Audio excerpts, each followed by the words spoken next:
Hello welcome on my YouTube channel. ਅੱਜ ਆਪਾਂ 9th class ਦਾ chapter ਪੜ੍ਹਾਂਗੇ science ਦਾ 10th gravitation. ਹਾਂਜੀ ਬੱਚੇ, ਅੱਜ ਆਪਾਂ ਇਹਦੇ ਵਿੱਚ ਕੁਐਸਚਨ ਪੜ੍ਹਾਂਗੇ ਡਿਟੇਲ ਦੇ ਵਿੱਚ, ਐਕਸਰਸਾਈਜ਼ ਕੁਐਸਚਨ ਸਮਝਾਂਗੇ। ਫਸਟ ਕੁਐਸਚਨ ਹੈਗਾ ਬੱਚੇ ਆਪਣਾ, state the universal law of gravitation. Universal law of gravitation ਨੂੰ ਸਟੇਟ ਕਰਨਾ ਹੈ ਵੀ ਜਿਹੜਾ ਲਾ ਆਫ ਗ੍ਰੈਵੀਟੇਸ਼ਨ ਆ ਉਹ ਕੀ ਕਹਿੰਦਾ, ਕੀ ਸਟੇਟਮੈਂਟ ਸੀ ਉਹਦੀ। ਬੱਚੇ ਜਿਹੜਾ ਯੂਨੀਵਰਸਲ ਲਾ ਆਫ ਗ੍ਰੈਵੀਟੇਸ਼ਨ ਹੈ ਇਹ ਕੀ ਕਹਿੰਦਾ ਹੈ, ਜਿਹੜਾ ਫੋਰਸ ਹੈ, ਜਿਹੜਾ ਗ੍ਰੈਵੀਟੇਸ਼ਨ ਫੋਰਸ ਆ ਉਹ ਕੀ ਹੈ, ਡਾਇਰੈਕਟਲੀ ਪ੍ਰਪੋਰਸ਼ਨਲ ਆ ਮਾਸ ਆਫ ਆਬਜੈਕਟ। ਆਪਣੇ ਕੋਲੇ ਦੋ ਆਬਜੈਕਟ ਹੈ, ਫੋਰ ਐਗਜ਼ਾਮਪਲ ਆਪਣੇ ਕੋਲੇ ਦੋ ਆਬਜੈਕਟ ਹੈ, ਇੱਕ ਦਾ ਮਾਸ ਕੀ ਹੈ m1, ਇੱਕ ਦਾ ਕੀ ਹੈ m2। ਜਿਹੜੀ ਫੋਰਸ ਆ ਉਹ ਕੀ ਹੈ, ਡਾਇਰੈਕਟਲੀ ਪ੍ਰਪੋਰਸ਼ਨਲ ਆ m1 ਦੇ ਤੇ m2 ਦੇ, ਤੇ ਜਿਹੜੀ ਫੋਰਸ ਇਨਵਰਸਲੀ ਪ੍ਰਪੋਰਸ਼ਨਲ ਆ ਉਹ ਕੀ ਹੈ, ਸਕੇਅਰ ਆਫ ਡਿਸਟੈਂਸ। ਇਹਨਾਂ ਦੇ ਵਿਚਕਾਰ ਕਿੰਨਾ ਡਿਸਟੈਂਸ ਆ, ਇਹ ਚੀਜ਼ ਆਪਾਂ ਨੂੰ ਕੌਣ ਦੱਸ ਰਿਹਾ, universal law of gravitation. The universal law of gravitation states that every object in the universe attract every other object with the force। ਕਹਿੰਦੇ ਮਤਲਬ ਕੀ ਆ, ਯੂਨੀਵਰਸ ਦੇ ਵਿੱਚ ਕੋਈ ਵੀ ਆਬਜੈਕਟ ਆ ਉਹ ਹੋਰ ਆਬਜੈਕਟ ਨੂੰ ਆਪਦੇ ਵੱਲ ਅਟਰੈਕਟ ਕਰਦਾ। ਕਾਹਦੇ ਕਰਕੇ ਕਰਦਾ, ਇੱਕ ਫੋਰਸ ਨਾਲ ਨਾ ਬੱਚੇ। ਉਹ ਫੋਰਸ ਨੂੰ ਕੀ ਕਹਿੰਦੇ ਆ, ਗ੍ਰੈਵੀਟੇਸ਼ਨਲ force. The force acting between two objects is directly proportional to the product of their masses। ਬੱਚੇ ਆਪਾਂ ਉੱਪਰ ਪੜ੍ਹ ਕੇ ਗਏ ਆ ਨਾ ਹੁਣੀ, ਜਿਹੜਾ ਫੋਰਸ ਆ ਉਹ ਕੀ ਹੈ, ਡਾਇਰੈਕਟਲੀ ਪ੍ਰਪੋਰਸ਼ਨਲ ਨਾਲ ਮਾਸ ਦੇ। ਤਾਂ ਸਿਮਿਲਰ ਗੱਲ ਇਹਨਾਂ ਨੇ ਕਹੀ ਹੈ, ਜਿਹੜਾ ਮਾਸ ਹੈ, ਫੋਰਸ ਹੈ ਟੂ ਆਬਜੈਕਟ ਦੇ ਵਿਚਕਾਰ, ਉਹ ਕੀ ਹੈ, ਡਾਇਰੈਕਟਲੀ ਪ੍ਰਪੋਰਸ਼ਨਲ ਆ product of there masses. Product means ਬੱਚੇ multiply, and inversely ਪ੍ਰਪੋਰਸ਼ਨਲ to the square of the distance between the centre. ਤੇ ਇਨਵਰਸਲੀ ਪ੍ਰਪੋਰਸ਼ਨਲ ਕਿਹਦੇ ਆ ਬੱਚੇ, ਡਿਸਟੈਂਸ ਦੇ ਸਕੇਅਰ ਦੇ ਵਿੱਚ। ਇਹਨੂੰ ਆਪਾਂ ਡੀ ਨਾਲ ਵੀ ਡੋਨੇਟ ਕਰ ਸਕਦੇ ਹਾਂ, ਆਰ ਨਾਲ ਵੀ। ਬੱਚੇ ਹੁਣ ਇਕੁਏਸ਼ਨ ਨੰਬਰ 1 ਤੇ ਇਕੁਏਸ਼ਨ ਨੰਬਰ 2 ਤੋਂ ਆਪਣੇ ਕੋਲ ਕੀ ਬਣ ਗਿਆ, ਆਹ ਇਕੁਏਸ਼ਨ ਨੂੰ ਆਪਾਂ 1 ਲੈਟ ਕਰ ਲਿਆ, ਇਹਨੂੰ 2 ਕਰ ਲਿਆ। ਫਰੋਮ 1 ਐਂਡ 2 ਆਪਣੇ ਕੋਲ ਕੀ ਬਣ ਗਿਆ, force m1 m2 divide by D square. ਬੱਚੇ ਹੁਣ ਪ੍ਰਪੋਰਸ਼ਨਲ ਨੂੰ ਕੱਟਣ ਲਈ ਆਪਾਂ ਇੱਕ ਕੌਂਸਟੈਂਟ ਯੂਜ਼ ਕਰਾਂਗੇ, ਦੈਟ ਇਜ਼ ਜੀ। ਜੀ ਕੀ ਹੋ ਗਿਆ, ਗ੍ਰੈਵੀਟੇਸ਼ਨਲ ਕੌਂਸਟੈਂਟ। ਇਹਨੂੰ ਆਪਾਂ ਕੀ ਕਹਿੰਦੇ ਆ, law of gravitation. Next question ਹੈਗਾ ਬੱਚੇ, right the formula to find the magnitude of the gravitational force between the earth and object on the surface of earth. ਬੱਚੇ ਇਹ ਕੁਐਸਚਨ 'ਚ ਉਹਨਾਂ ਨੇ ਆਪਾਂ ਨੂੰ ਕਿਹਾ ਵੀ ਫਾਰਮੂਲਾ ਦੱਸਣਾ ਹੈ ਜਿਹਦੇ ਨਾਲ ਆਪਾਂ ਕੀ ਕਰ ਸਕੀਏ, ਦੱਸ ਸਕੀਏ ਵੀ ਜਿਹੜੀ ਗ੍ਰੈਵੀਟੇਸ਼ਨਲ ਫੋਰਸ ਆ ਅਰਥ ਤੇ ਵਿੱਚ ਆ ਤੇ ਆਬਜੈਕਟ ਦੇ ਵਿੱਚ ਉਹ ਕਿੰਨੀ ਆ, ਕਿਵੇਂ ਲੱਗਦੀ ਆ। ਬੱਚੇ ਸੇਮ ਆਪਾਂ ਫੋਰਸ ਆਫ ਗ੍ਰੈਵੀਟੇਸ਼ਨ ਲਈ ਕੀਤਾ ਨਾ ਫਾਰਮੂਲਾ, ਫਸਟ ਕੁਐਸਚਨ ਦੇ ਵਿੱਚ ਕੀਤਾ F is equal to G m1 m2 divide by R square ਜਾਂ ਡੀ ਸਕੁਅਰ। ਆਰ ਸਕੁਅਰ ਕੀ ਹੈ, ਡਿਸਟੈਂਸ ਹੈ। ਬੱਚੇ ਆਪਾਂ ਇੱਥੇ m1 m2 ਲਿਆ ਸੀ ਕਿਉਂਕਿ ਸੇਮ ਟਾਈਪ ਦੇ ਆਪਣੇ ਕੋਲ ਆਬਜੈਕਟ ਸੀ, ਉਹਨਾਂ ਨੂੰ ਇੱਕ ਦਾ ਨਾਮ m ਦੇ ਤੇ ਇੱਕ ਦਾ ਨਾਮ m2। ਹੁਣ ਬੱਚੇ ਇਸ ਕੁਐਸਚਨ ਦੇ ਵਿੱਚ ਆਪਾਂ ਨੂੰ ਉਹਨਾਂ ਨੇ ਕਿਹਾ ਅਰਥ ਦੀ ਗੱਲ ਕੀਤੀ ਹੈ ਤੇ ਇੱਕ ਆਬਜੈਕਟ ਦੀ। ਅਰਥ ਨੂੰ ਆਪਾਂ ਕਾਹਦੇ ਨਾਲ ਡੋਨੇਟ ਕਰ ਦਾਂਗੇ, ਕੈਪੀਟਲ M ਤੇ E ਨਾਲ, ਤੇ ਜਿਹੜਾ ਆਬਜੈਕਟ ਆ ਉਹਨੂੰ ਸਮਾਲ m ਨਾਲ। ਸਾਰਾ ਫਾਰਮੂਲਾ ਬਾਕੀ ਕੀ ਹੈ, ਸਿਮਿਲਰ ਰਹੂਗਾ। ਜਿਹੜਾ ਡਿਸਟੈਂਸ ਹੈ ਇਹਦੇ ਵਿਚਕਾਰ ਉਹ ਆਪਾਂ r ਨੂੰ ਕੀ ਲਿਖ ਦਾਂਗੇ, ਕੈਪੀਟਲ।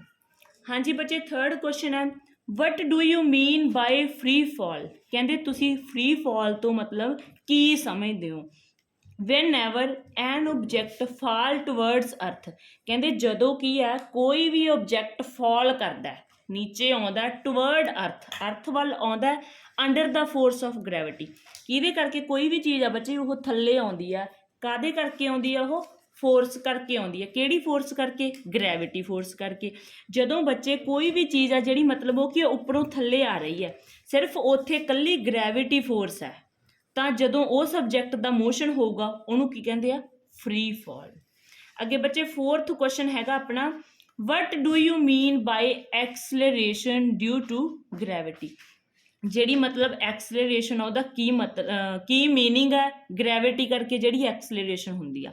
ਐਕਸਲਰੇਸ਼ਨ ਬੱਚੇ ਆਪਾਂ ਨੂੰ ਕੀ ਦੱਸਦੀ ਆ, ਸਪੀਡ ਤੇ ਟਾਈਮ। ਕਿਸੇ ਚੀਜ਼ ਕੋਈ ਕਿੰਨੀ ਸਪੀਡ ਨਾਲ ਆ ਰਹੀ ਹੈ with respect to time. Acceleration of free falling object toward earth. ਕੋਈ ਕਿਸੇ ਫ੍ਰੀ ਫਾਲਿੰਗ ਆਬਜੈਕਟ ਦੀ ਜਿਹੜੀ ਐਕਸਲੇਰੇਸ਼ਨ ਆ ਅਰਥ ਦੇ ਟੁਵਰਡ, ਉਹਨੂੰ ਕੀ ਕਹਿੰਦੇ ਆ, acceleration due to gravity. Its value near the surface of earth 9.8 metre per second square. What are the, next question ਹੈਗਾ ਬੱਚੇ 5th question, what are the difference between mass of object and its weight. ਬੱਚੇ mass ਦੇ ਵਿਚਕਾਰ ਤੇ wait ਦੇ ਵਿਚਕਾਰ ਆਪਾਂ difference ਦੱਸਣਾ। ਦੇਖਣ 'ਚ ਬੱਚੇ ਆਪਾਂ ਨੂੰ ਕੋਈ ਬਹੁਤਾ ਨਹੀਂ ਲੱਗਦਾ, ਕਿਉਂਕਿ ਆਪਾਂ ਕਹਿ ਦਿੰਦੇ ਆ ਇਹ ਮਾਸ ਵੀ ਇੰਨਾ ਵੇਟ ਵੀ ਇੰਨਾ, ਬਟ ਬੱਚੇ ਸਾਇੰਸ ਦੇ ਵਿੱਚ ਇਹਨਾਂ ਦੋਨਾਂ 'ਚ ਬਹੁਤ ਡਿਫਰੈਂਸ ਹੈ। ਮਾਸ ਕੀ ਹੁੰਦਾ ਬੱਚੇ? Mass is the quantity of matter contained in the body. ਜਿਹੜੇ ਮਾਸ ਆ ਉਹ ਆਪਾਂ ਨੂੰ ਕੀ ਦੱਸਦਾ ਹੈ? ਮੈਟਰ ਦੀ ਜਿਹੜੀ ਕਿੰਨੀ ਕੁਆਂਟਿਟੀ ਕੰਟੇਨ ਕੀਤੀ ਹੋਈ ਆ ਬੋਡੀ ਦੇ ਵਿੱਚ। ਬੱਚੇ ਵੇਟ ਆਪਾਂ ਨੂੰ ਕੀ ਦੱਸਦਾ? Weight is the force of gravity. Weight ਕੀ ਹੈ? ਗ੍ਰੈਵਿਟੀ ਦੀ ਫੋਰਸ ਹੈ ਜਿਹੜੀ ਕੀ ਹੈ ਬੋਡੀ ਦੇ ਉੱਪਰ ਐਕਟ ਹੋ ਰਿਹਾ ਨਾ, ਜਿਹੜਾ ਫੋਰਸ, ਉਹਦੇ ਬਾਰੇ ਦੱਸਦਾ ਹੈਗਾ। ਜਿਹੜੀ ਮਾਸ ਦੀ ਵੈਲਿਊ ਹੁੰਦੀ ਹੈ ਤਾਂ ਕੌਨਸਟੈਂਟ ਹੁੰਦੀ ਆ everywhere, its value is constant everywhere. But ਜਿਹੜਾ ਵੇਟ ਆ ਇਹਦੀ ਵੈਲਿਊ ਕੀ ਆ? ਡਿਫਰੈਂਟ ਆ ਡਿਫਰੈਂਟ ਪਲੇਸਿਸ 'ਤੇ। ਇਹਦੀ ਵੈਲਿਊ ਹੈ ਜਿਹੜੀ ਉਹ ਆਪਾਂ ਗ੍ਰੈਵਿਟੀ ਫੋਰਸ ਦੇ ਅਕੋਰਡਿੰਗ ਮਤਲਬ ਫਾਈਂਡ ਕਰਦੇ ਹਾਂ।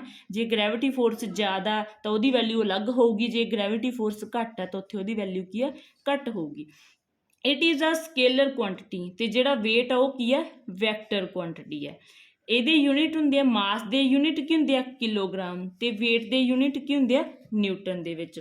Y is the weight, 6th question ਹੈਗਾ ਬੱਚੇ, why is the weight of an object on the moon 1/6 its weight on the earth. ਕਹਿੰਦੇ ਜਿਹੜਾ ਕਿਸੇ ਆਬਜੈਕਟ ਦਾ ਵੇਟ ਆ ਮੂਨ ਦੇ ਉੱਪਰ, ਉਹ ਕੀ ਆ? 1/6 ਹੁੰਦਾ ਜੇ ਅਰਥ ਦੇ ਵੇਟ ਨਾਲੋਂ। ਬਿਕੋਜ਼ ਵੈਲਿਊ ਆਫ ਐਕਸਲਰੇਸ਼ਨ, ਇਹ ਕਾਹਦੇ ਕਰਕੇ ਹੁੰਦਾ? ਜਿਹੜੀ ਐਕਸਲਰੇਸ਼ਨ ਦੀ ਵੈਲਿਊ ਆ ਉਹਦੇ ਕਰਕੇ, due to gravity. Due to gravity ਕਰਕੇ ਜਿਹੜੀ ਐਕਸਲਰੇਸ਼ਨ ਦੀ ਵੈਲਿਊ ਆ ਉਹਦੇ ਕਰਕੇ ਜਿਹੜਾ ਆਪਣਾ ਮੂਨ 'ਤੇ ਉਹ ਕੀ ਆ? ਆਪਣਾ ਜਿਹੜਾ ਵੇਟ ਆ ਕਿੰਨਾ ਰਹਿ ਜਾਂਦਾ? 1/6 ਰਹਿ ਜਾਂਦਾ ਗਾ।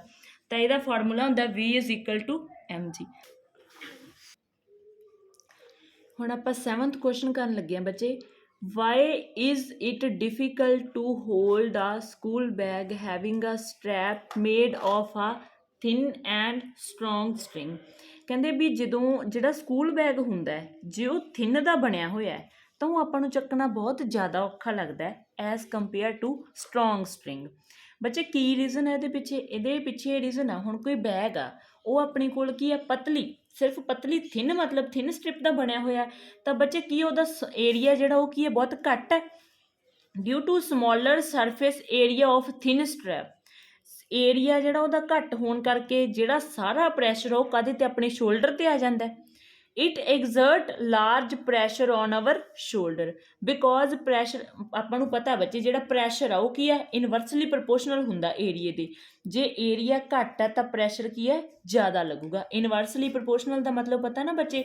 ਜੇ ਇਨਵਰਸਲੀ ਜਿਵੇਂ ਫੋਰਸ ਹੈ ਆਪਾਂ ਲਿਖਿਆ ਸੀ ਨਾ, ਕੀ ਆ? ਇਨਵਰਸਲੀ ਪ੍ਰਪੋਰਸ਼ਨਲ ਹੈ ਸਕੁਅਰ ਆਫ ਡਿਸਟੈਂਸ। ਜੇ ਫੋਰਸ ਜ਼ਿਆਦਾ ਤਾਂ ਡਿਸਟੈਂਸ ਕੀ ਹੈ? ਘੱਟ ਹੋਊਗਾ। ਉਵੇਂ ਬੱਚੇ ਇੱਥੇ ਹੈ, ਜੇ ਪ੍ਰੈਸ਼ਰ ਜ਼ਿਆਦਾ ਲੱਗ ਰਿਹਾ, ਏਰੀਆ ਘੱਟ ਆ ਤਾਂ ਪ੍ਰੈਸ਼ਰ ਕੀ ਹੈ? ਜ਼ਿਆਦਾ ਲੱਗੂਗਾ। Hence it is difficult to hold a school bag with thin strip. Overall ਇਹਦਾ ਕੀ ਰੀਜ਼ਨ ਬਣਿਆ ਬੱਚੇ? ਸਮੋਲਰ ਸਰਫੇਸ ਏਰੀਆ ਕਰਕੇ ਜਿਹੜਾ ਪ੍ਰੈਸ਼ਰ ਆ ਮੋਢਿਆਂ 'ਤੇ ਜ਼ਿਆਦਾ ਆਉਂਦਾ, ਅਤੇ ਆਪਾਂ ਨੂੰ ਪਤਾ ਹੈ ਇਹ ਚੀਜ਼ ਵੀ ਜਿਹੜਾ ਪ੍ਰੈਸ਼ਰ ਆ ਉਹ ਇਨਵਰਸਲੀ ਪ੍ਰਪੋਰਸ਼ਨਲ ਹੁੰਦਾ ਏਰੀਏ ਦੇ। ਹਾਂਜੀ ਬੱਚੇ 8th question, what do you mean by buoyancy. Buoyancy ਦਾ ਕੀ ਮਤਲਬ ਹੈ? ਕਹਿੰਦੇ upward force exerted by a liquid. ਠੀਕ ਹੈ, ਮਤਲਬ ਕੀ ਆ? ਕਿਸੇ ਲਿਕੁਇਡ ਦੁਆਰਾ ਜਿਹੜੀ ਅਪਵਰਡ ਫੋਰਸ ਲਾਈ ਜਾਂਦੀ ਹੈ ਕਿਸੇ ਓਬਜੈਕਟ 'ਤੇ, ਉਹਨੂੰ ਕੀ ਕਹਿੰਦੇ ਆ? ਬਾਇਓਕੈਂਸੀ। ਬੱਚੇ ਹੁਣ ਆਪਾਂ ਦੇਖਦੇ ਹਾਂ ਵੀ ਕੋਈ ਵੀ ਚੀਜ਼ ਹੈ, ਠੀਕ ਆ, ਉਹਨੂੰ ਕੀ ਆ? ਆਪਾਂ ਪਾਣੀ ਦੇ ਵਿੱਚ ਸੁੱਟਦੇ ਹਾਂ ਤਾਂ ਮਤਲਬ ਕੀ ਆ? ਉਹ ਪਾਣੀ ਦੇ ਉੱਪਰ ਤੈਰਦੀ ਰਹਿੰਦੀ ਆ। ਉਹ ਕਾਹਤੋਂ ਤੈਰਦੀ ਹੈ ਬੱਚੇ? ਕਿਉਂਕਿ ਲਿਕੁਇਡ ਦੁਆਰਾ ਕੀ ਆ? ਅਪਵਰਡ ਫੋਰਸ ਲਾਈ ਜਾਂਦੀ ਹੈ ਕਿਸੇ ਓਬਜੈਕਟ 'ਤੇ। ਠੀਕ ਹੈ, ਇਹਦਾ ਇਸ ਕੁਐਸਚਨ ਦਾ ਮਤਲਬ ਇਹੀ ਹੈ। ਅੱਗੇ ਕੁਐਸਚਨ ਹੈਗਾ 9th, why does an object float or sink when placed on the surface of water. ਕਹਿੰਦੇ ਓਬਜੈਕਟ ਆ ਜਿਹੜਾ ਉਹ ਫਲੋਟ ਜਾਂ ਸਿੰਕ ਕਦੋਂ ਹੁੰਦਾ ਅਤੇ ਕਾਹਤੋਂ ਹੋ ਜਾਂਦਾ? ਜਦੋਂ ਉਹਨੂੰ ਆਪਾਂ ਵਾਟਰ ਦੀ ਸਰਫੇਸ 'ਤੇ ਪਲੇਸ ਕਰਦੇ ਹਾਂ। ਬੱਚੇ ਇਹਦਾ ਰੀਜ਼ਨ ਕੀ ਹੈ? ਜੇ ਓਬਜੈਕਟ ਦੀ ਡੈਂਸਿਟੀ ਜ਼ਿਆਦਾ ਹੋਊਗੀ ਕਿਹਦੇ ਨਾਲੋਂ? ਲਿਕੁਇਡ ਦੀ ਡੈਂਸਿਟੀ ਨਾਲੋਂ, ਤਾਂ ਜਿਹੜਾ ਇਹ ਕੀ ਹੋਊਗਾ? ਸਿੰਕ ਹੋ ਜਾਊਗਾ ਲਿਕੁਇਡ ਦੇ ਵਿੱਚ। ਬੱਚੇ ਦੇਖੋ ਹੁਣ ਐਟ ਹੈ, ਐਟ ਦੀ ਜਿਹੜੀ ਡੈਂਸਿਟੀ ਆ ਉਹ ਕੀ ਹੈ? ਜ਼ਿਆਦਾ, ਪਾਣੀ ਨਾਲੋਂ। ਜੇ ਮੈਂ ਐਟ ਨੂੰ ਪਾਣੀ ਦੇ ਵਿੱਚ ਰੱਖੂੰਗੀ ਤਾਂ ਉਹ ਸਿੱਧਾ ਥੱਲੇ ਚਲੀ ਜਾਊਗੀ, ਵਿੱਚ ਸਿੰਕ ਹੋ ਜਾਊਗੀ ਨਾ। ਕਿਉਂ ਹੋ ਜਾਊਗੀ? ਕਿਉਂਕਿ ਉਹ 'ਤੇ ਜਿਹੜੀ ਬਾਇੰਟ ਫੋਰਸ ਉਹ ਘੱਟ ਲੱਗ ਰਹੀ ਆ, ਗ੍ਰੈਵਿਟੀ ਫੋਰਸ ਜ਼ਿਆਦਾ ਹੈ। ਜ਼ਿਆਦਾ ਲੱਗਣ ਕਰਕੇ ਉਹ ਕੀ ਆ, ਉਹਨੂੰ ਆਪਦੇ ਵੱਲ ਖਿੱਚ ਰਹੀ ਆ, ਧਰਤੀ ਵੱਲ ਖਿੱਚ ਰਹੀ ਹੈ ਨਾ। ਬੱਚੇ ਜੇ ਓਬਜੈਕਟ ਦੀ ਡੈਂਸਿਟੀ ਘੱਟ ਹੋਵੇ, ਲਿਕੁਇਡ ਦੀ ਜ਼ਿਆਦਾ ਹੋਵੇ, ਹੁਣ ਬੱਚੇ ਪਲਾਸਟਿਕ ਦੀਆਂ ਚੀਜ਼ਾਂ, ਕੋਈ ਵੀ ਮੈਂ ਕੁਛ ਵੀ ਰਬੜ ਦੀ ਡੋਲ ਸੱਟਤੀ, ਕੋਈ ਬਾਲ ਸੱਟਤੀ ਪਲਾਸਟਿਕ ਦੀ, ਰਬੜ ਦੀ, ਬੱਚੇ ਉਹਦੀ ਡੈਂਸਿਟੀ ਕੀ ਹੈ, ਘੱਟ ਹੋਊਗੀ ਲਿਕੁਇਡ ਨਾਲੋਂ। ਲਿਕੁਇਡ ਦੀ ਡੈਂਸਿਟੀ ਜ਼ਿਆਦਾ ਹੋਊਗੀ ਤਾਂ ਉਹ ਕੀ ਹੈ, ਪਾਣੀ ਦੇ ਉੱਪਰ ਤੈਰਦੀ ਰਹੂਗੀ, ਫਲੋਟ ਹੋ ਜੂਗੀ ਸਰਫੇਸ ਆਫ ਦੀ ਲਿਕੁਇਡ। ਕਾਹਦੇ ਕਰਕੇ? ਕਿਉਂਕਿ ਉਹ 'ਤੇ ਬਾਇੰਟ ਫੋਰਸ ਕੀ ਹੈ, ਜ਼ਿਆਦਾ ਹੋਊਗੀ ਗ੍ਰੈਵਿਟੀ ਨਾਲੋਂ। ਬਾਇੰਟ ਫੋਰਸ ਆਪਾਂ ਉੱਪਰ ਪੜ੍ਹੀ ਹੈ ਬੱਚੇ ਵੀ, ਜਿਹੜੀ ਕੋਈ ਮਤਲਬ ਲਿਕੁਇਡ ਦੁਆਰਾ ਲੱਗਦੀ ਆ, ਉਹਨੂੰ ਓਬਜੈਕਟ 'ਤੇ ਲੱਗਦੀ ਆ, ਉਹਨੂੰ ਅਪਵਰਡ ਕਰਨ ਵਾਸਤੇ। ਠੀਕ ਹੈ ਬੱਚੇ, ਨੈਕਸਟ ਕੁਐਸਚਨ ਬੱਚੇ ਆਪਾਂ ਅਗਲੀ ਵੀਡੀਓ ਦੇ ਵਿੱਚ ਕਰਾਂਗੇ।